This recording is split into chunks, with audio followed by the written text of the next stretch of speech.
अश्व है अंतरिक्ष के आदि जल में उदित हुए तुम, आए थे हिनहिनाते, तुम्हारा जन्म भी महान।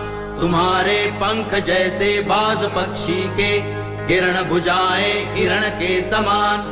यम के दिए अश्व को प्रथम त्रिलोकी, कृत ने रथ में जोड़ा, इंद्र ने सवारी की, गंधर्वों ने लगाम को पकड़ा, देवताओं ने द्युतिमान सूर्य से अश्व को बनाया, अश्व को बनाया।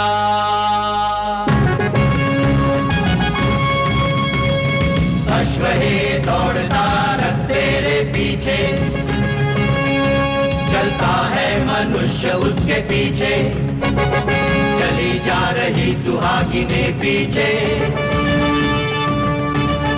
गोधन उनके भी पीछे। रथधारी तेरी मैत्री की करे चाहना, देवता करते चलते तेरी सराहना।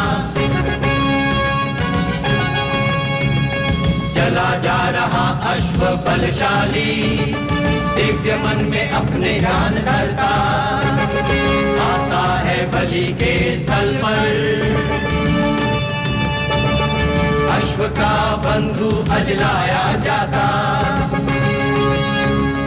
अनुगमन करता है सबसे पीछे, कवियों ज्ञानियों का दल गाता गाता।